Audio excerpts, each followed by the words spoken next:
I never thought I'd have to protect my late husband's legacy from my own family, but standing in my mother's lavish living room, watching her wave around a glass of champagne while bragging about selling James' ring, I realized blood doesn't guarantee loyalty. The car dealership is holding the perfect BMW for Emma, Mom gushed, her perfectly manicured hands gesturing excitedly. And thanks to that old ring of James's, she'll be driving it home tomorrow. I felt the blood drain from my face. What ring? I managed to whisper, though I already knew there was only one ring valuable enough to buy a luxury car. Oh, that gaudy gold thing with all those stones, Mom said dismissively.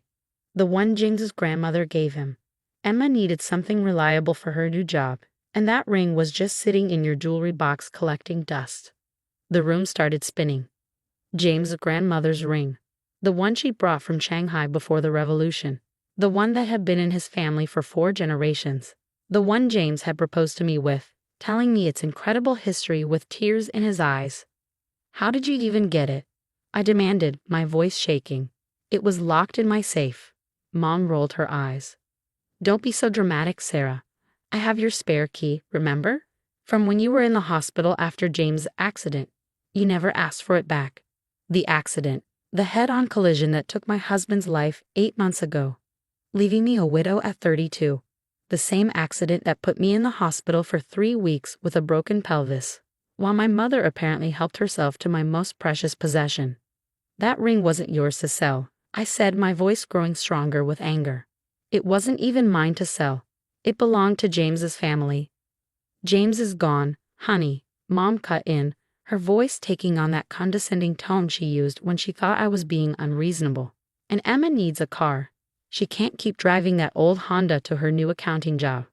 What would people think? My sister Emma chose that moment to bounce into the room, her designer purse swinging. Mom, the dealership called. They're detailing the car right now. I can pick it up first thing tomorrow. She noticed my expression and frowned. What's wrong with you? Don't tell me you're upset about that old ring. Old ring. Just jewelry. Their casual dismissal of something so precious made me feel sick. They had no idea what they'd done. How much? I asked quietly. What? How much did you sell it for? Mom and Emma exchanged glances. The dealer gave us $45,000, Mom said proudly. More than enough for the BMW and a nice down payment on Emma's condo. $45,000. I almost laughed. They had no idea. Without a word, I pulled out my phone and opened my email, finding the message I'd received just last month from Christie's auction house. I'd been curious about the ring's value after James's death, wanting to document it properly for insurance. I held up the screen, showing them the preliminary appraisal. Mom's champagne glass slipped from her fingers, shattering on the marble floor. Emma's face went pale. That's impossible, Mom stammered, staring at the number. $175,000? It can't be right. Actually, I said, my voice ice cold. That was just the starting estimate. The appraiser said at auction it could go for much more, given its provenance. Do you know what that means, Mom? It's history. They both stared at me blankly. That gaudy gold thing was a gift from the last emperor of China to James's great-grandfather for saving his nephew's life. The imperial seal is engraved inside the band. The stones you dismissed so easily? The center diamond alone is 5 carats, but more importantly, the rubies surrounding it came from the imperial collection. They don't make rings like that anymore because those mines were depleted centuries ago. Emma sank onto the sofa, her face ashen. But the dealer said. The dealer, I cut in, probably knew exactly what he had. I wonder how quickly he'll flip it for its real value. We can get it back, Mom said quickly. I'll call him right now. Don't bother. I pulled up another email and showed it to them. I already found him, Mr. Chen, right? Turns out he has quite a reputation for taking advantage of people who don't know what they're selling. He's already listed the ring online for auction. Starting bid? $300,000. The silence in the room was deafening. I could almost see the calculations running through their heads, the money they lost, the trouble they might be in. The good news, I continued, my voice dripping with false sweetness, is that since the ring was stolen from my safe and sold without my consent, the sale wasn't legal. My lawyer is already preparing the paperwork. The bad news? Mr. Chen is claiming you both represented yourselves as the legal owners. That's fraud. Fraud? Emma squeaked. But Mom said it would be fine. She said since you're family. Since I'm family, you thought you could steal from me? I stood up, gathering my purse. You thought you could take something precious that James entrusted to me, something that belonged to his family for generations, and sell it for a fraction of its worth to buy the BMW. Sarah, please. Mom reached for my arm. We didn't know. We can fix this. Just don't involve lawyers. What will people think? I jerked away from her touch. What will people think? That's all you care about, isn't it? What will people think about Emma's car, about her condo? Well, now you get to worry about what people will think when they find out you committed fraud. You wouldn't, Emma gasped. We're your family. Family? I laughed bitterly. Family respects each other. Family doesn't steal. Family doesn't dismiss precious heirlooms as old jewelry. You know what James's grandmother told me when she was dying?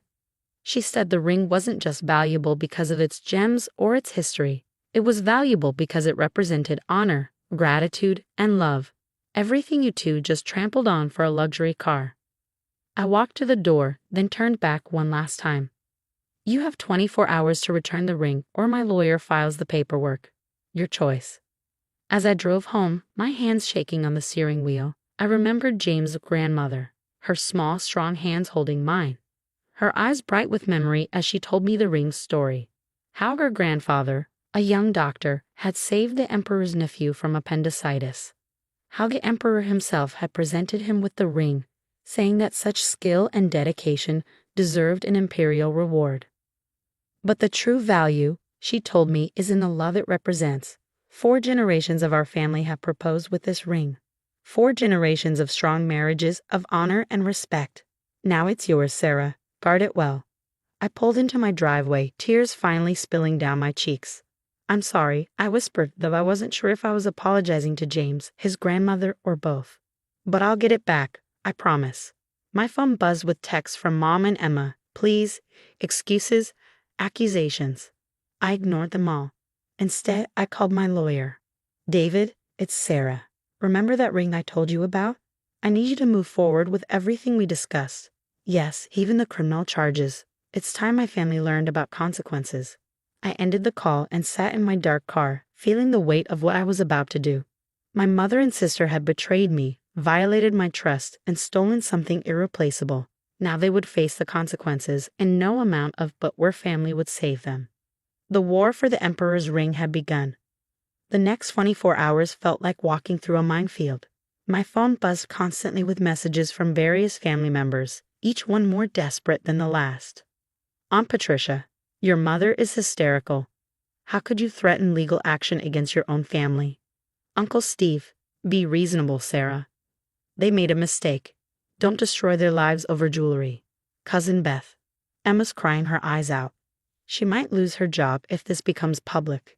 Is that what you want? I ignored them all, focusing instead on the emails from my lawyer, David.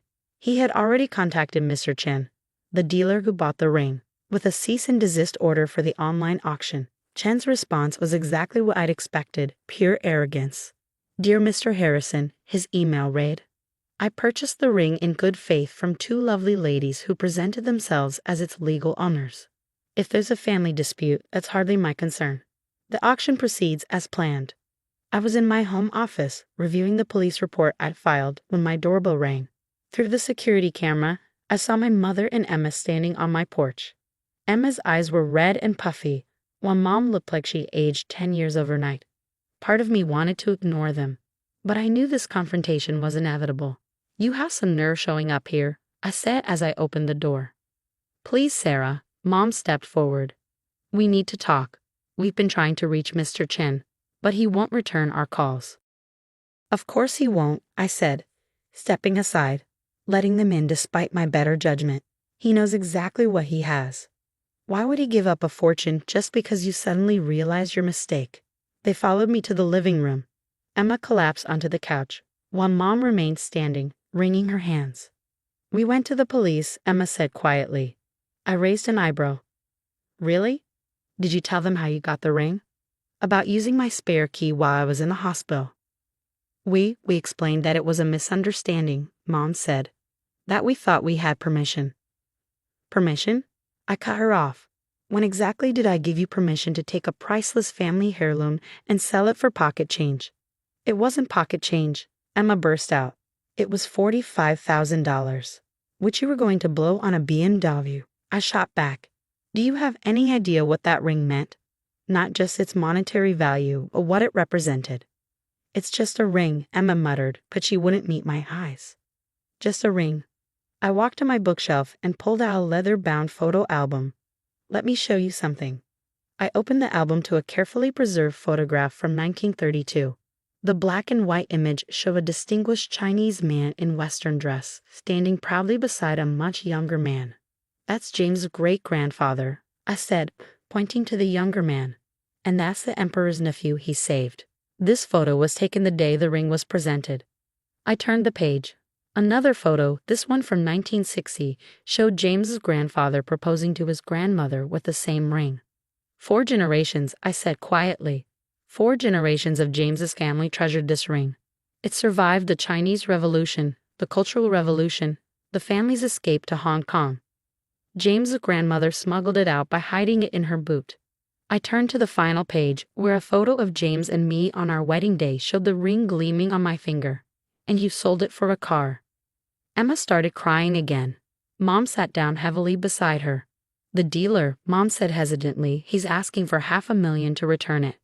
Of course he is. I closed the photo album. He knows its true value. The question is, how are you planning to get that kind of money? They exchanged glances. We thought maybe you could help, Emma said in a small voice. Since it means so much to you. I stared at them, incredulous. Let me get this straight. You steal my ring, sell it for a fraction of its worth, and now you want me to pay to get it back. We'll pay you back, Emma said quickly. I'll get a loan, work extra hours. The same way you've paid back the $20,000 I lent you for your master's degree? I asked coldly, or the $15,000 for your emergency appendectomy last year. Face it, Emma, you've never paid back a cent. That's not fair, Mom interjected. We're family. Family helps each other. Family helps each other, I repeated. Like how you helped by stealing my ring while I was in the hospital, grieving for my husband. The doorbell rang again. This time, the security camera showed 2 police officers. That would be Detective Martinez, I said, standing. I asked her to come by this afternoon. Mom's face went pale.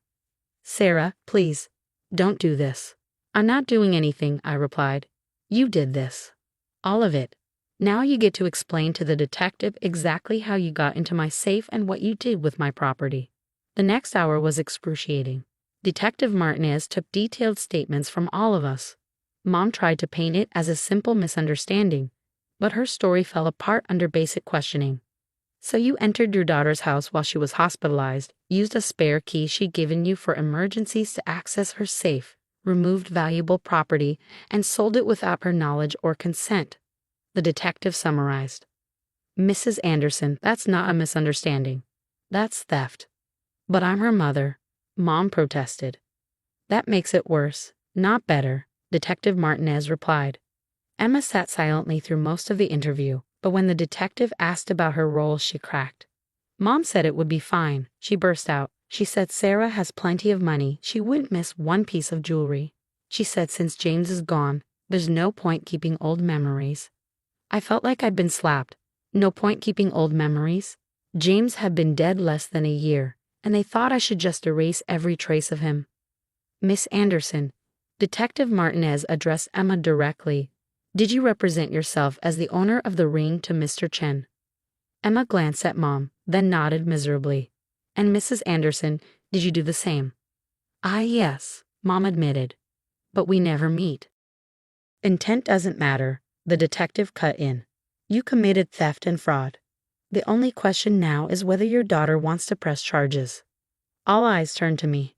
Sarah, Mom pleaded, please, think about what this would do to our family. I thought about James, about his grandmother's stories, about generations of love and history embodied in that ring. I thought about lying in a hospital bed while my own mother rifled through my safe. I thought about Emma's casual dismissal of my memories, my grief. I want to press charges, I said firmly, and I want a restraining order. Mom burst into tears.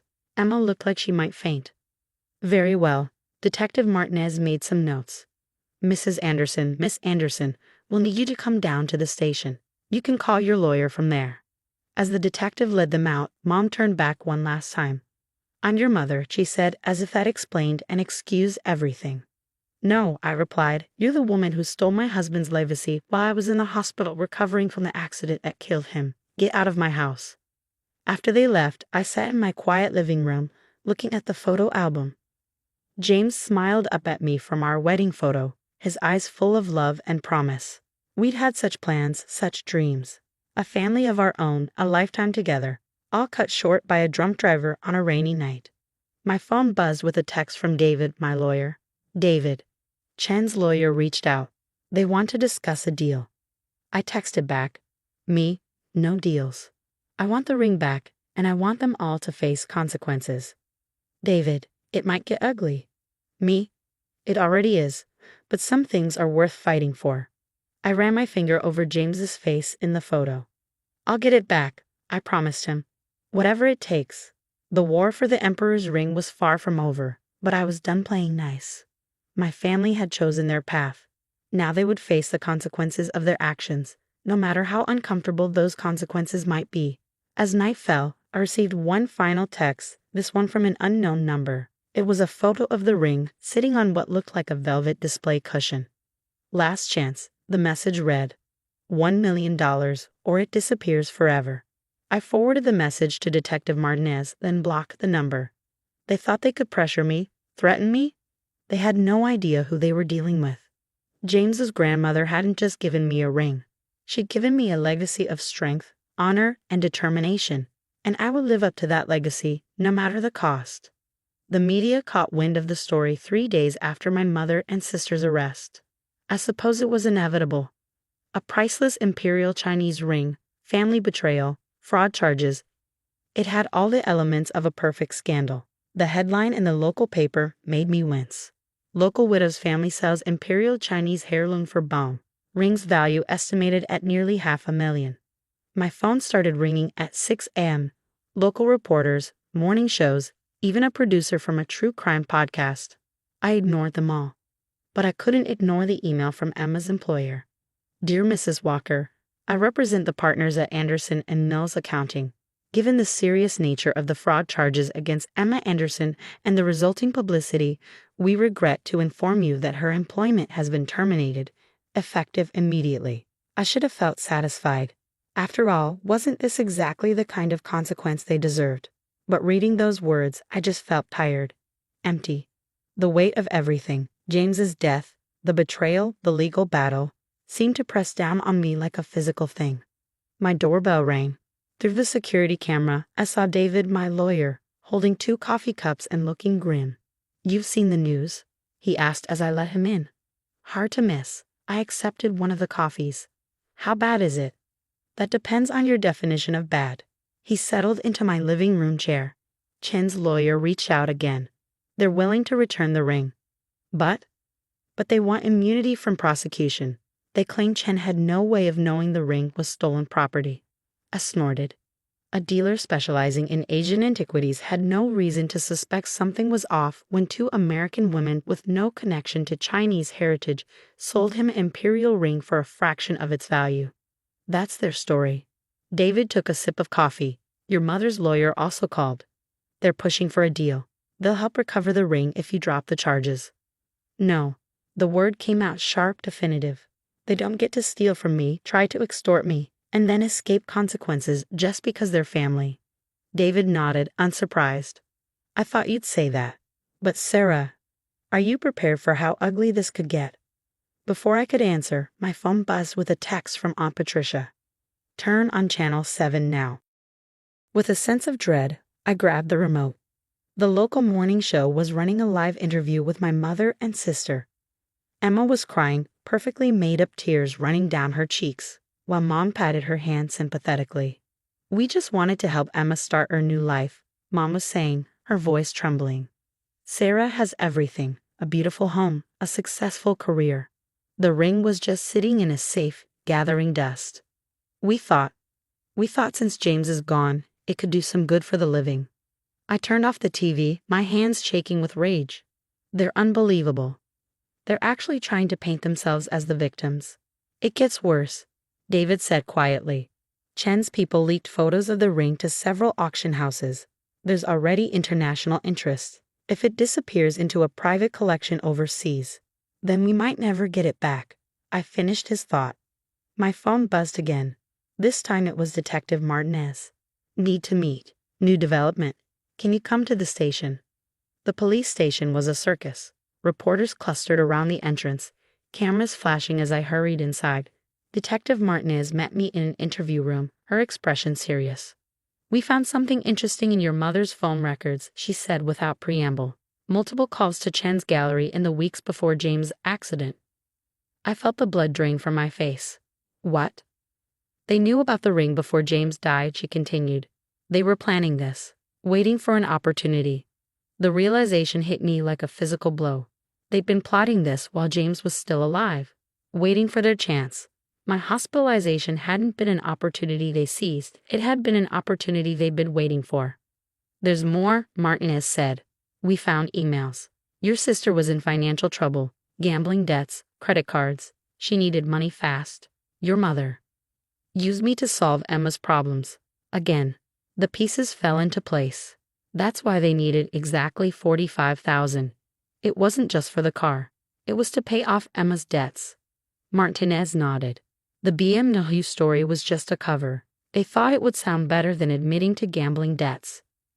I laughed, a harsh sound with no humor in it. They stole my husband's family legacy to pay off Emma's casino markers. Perfect. My phone buzzed yet again. Another message from an unknown number, but this time it was a video.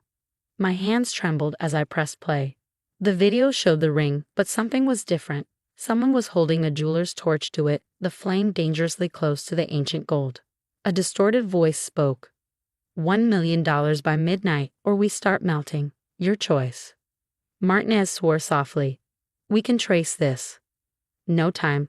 I cut her off. They'll destroy it before you find them. I stood up, my mind racing. I need to make some calls.